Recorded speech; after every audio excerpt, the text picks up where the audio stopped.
네, 안녕하세요. 오늘 저희가 아주 그냥 제대로 파고들 주제, 바로 세종시 천도론입니다.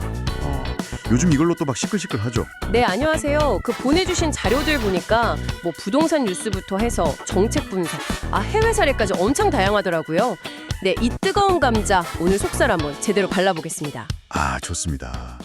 이게 단순히 뭐 찬성 반대 이렇게 줄 세우는 걸 넘어서요. 왜 자꾸 이런 얘기가 나오는지, 또 각 주장 속내는 뭔지, 그리고 이게 또 당장 우리 지갑 사정, 우리 삶에는 어떤 영향을 줄지 아주 현실적으로 한번 따져보려고요. 정치적인 수사는 잠시 좀 접어두고, 네, 핵심만 쏙쏙. 자, 들어갑니다. 요즘 그 세종시 집값이 다시 좀 들썩인다면서요?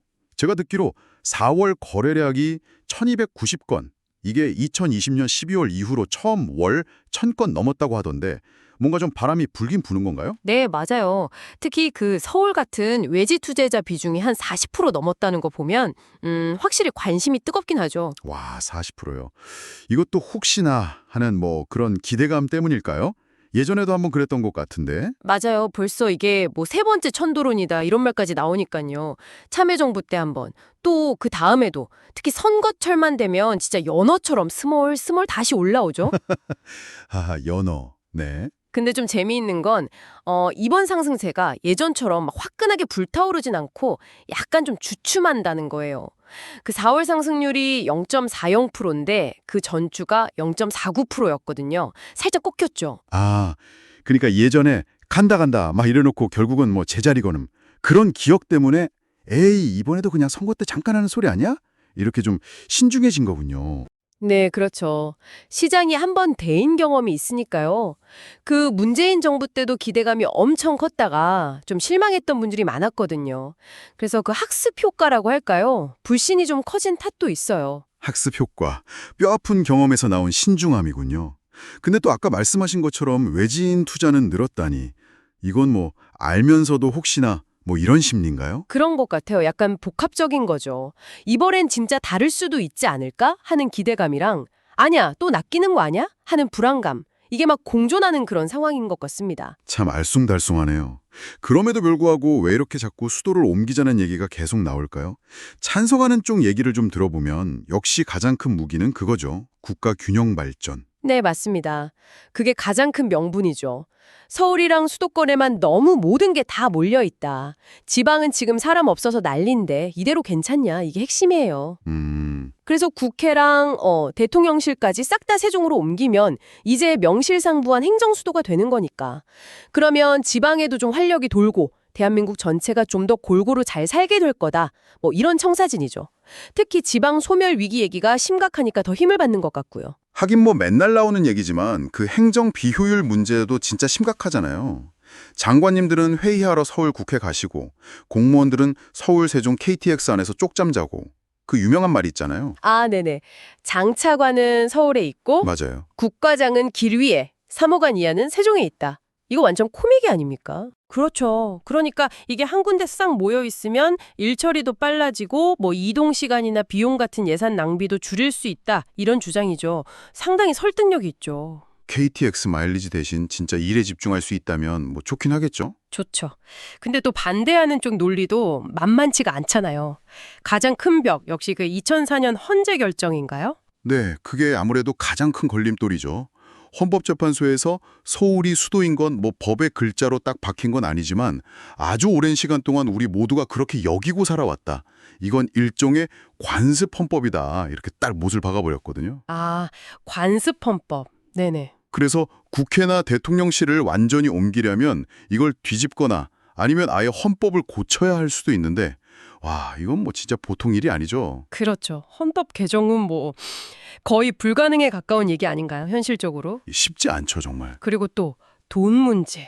아이고, 빼놓을 수 없죠.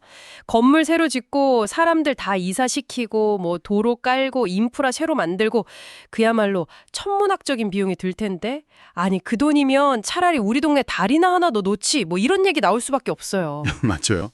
그 비용 추산하는 것만 해도 어마어마할 텐데 그 재원을 어떻게 마련할 거냐 이 비판이 상당히 거셉니다. 게다가 뭐 수도 서울이라는 그 상징성 또 국제적인 인지도 이런 게 약해질 거라는 우려도 꾸준히 있고요. 해외 사례를 봐도 이게 꼭 성공만 하는 거 아니라면서요. 네, 그렇습니다.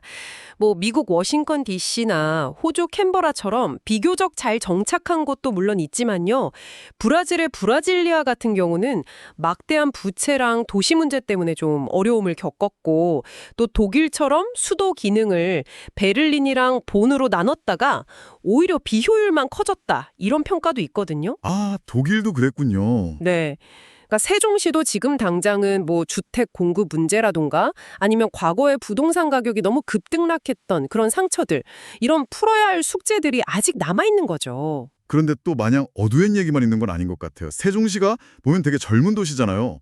전국에서 그 애기 울음소리가 제일 많이 들리는 곳, 조출생률 1위라면서요? 네, 맞아요. 조출생률, 그러니까 인구 1000명당 출생할 수가 8.7명으로 전국에서 압도적으로 높죠. 그리고 다른 지역에서 이사 오는 사람, 그러니까 순유입률도 계속 1위고요. 와, 사람들이 계속 모여들고 아이들도 많이 태어나고 뭔가 좀 희망적인데요? 그리고 최근에는 주민들 만족도 조사에서도 처음으로 전국 1등 했다면서요? 네, 그 조사 결과가 얼마 전에 나왔죠. 주민들이 느끼는 생활 만족도가 상당히 높다는 건데 이건 꽤 의미 있는 지표라고 볼 수 있습니다. 도시가 좀 안정적으로 자리를 잡아가고 있다는 신호일 수도 있고요. 2040년까지 인구 80만 명의 미래 전략 수도로 꿈꾼다는데 뭔가 좀 꿈틀대는 에너지가 느껴지는 것 같기도 하고. 네, 맞아요. 단순 행정 기능을 넘어서 뭐 혁신 경제, 문화 복지, 또 스마트 친환경 도시 이런 큰 그림들을 그리고 있더라고요. 도시 자체가 젊고 또 뭔가 변화에 대한 기대감이 높은 건 분명히 긍정적인 부분입니다. 다만 아까 말씀드린 것처럼 과거 부동산 급등락의 상처가 아직 남아 있으니까 좀 안정적인 성장이 무엇보다 중요하겠죠. 자, 그럼 이게 결국 우리 삶에 또 여러분 가정 경제에는 어떤 의미일까요? 이게 참 천도론 발음 글 때마다 집값이 막 널뛰기 하면 뭐 누군가는 로또 맞을까 기대할지 몰라도 사실 대다수는 불안하잖아요. 그렇죠. 내 집 마련 계획 세우기도 어렵고 또 전월세에 사는 분들도 가격 오를까 봐 걱정되고 변동성이 크다는 건 그만큼 예측하기 어렵다는 거니까요. 그리고 정말 만약에 수도 이전에 막대한 세금이 들어간다면 그 돈 원래 다른 데 쓰일 수도 있었던 거잖아요. 뭐 우리 아이들 교육이나 아니면 복지 예산 같은 거요. 그런 게 줄어드는 건 아닐지 이런 걱정도 할 수밖에 없고요. 참, 국가 전체의 균형이라는 거대한 목표랑 당장 내주머니 사정이라는 현실 사이에서 고민이 깊어지는 문제예요. 맞습니다. 이게 단순히 뭐 건물 몇 개 옮기고 하는 그런 차원의 문제가 아니죠. 21세기 대한민국이 진짜 추구해야 할 균형이라는 게 과연 뭘까? 그리고 수도 이전이 정말 그 최선의 해답일까? 한 번쯤을 정말 진지하게 곱씹어 볼 필요가 있습니다. 어쩌면 수도 이전 말고도 더 효과적인 다른 균형 발전 방법이 있을 수도 있는 거고요. 네, 오늘 저희가 이 세종시 천도론에 대해서 정말 깊이 한번 파봤는데요. 여러분 생각은 어떠신가요?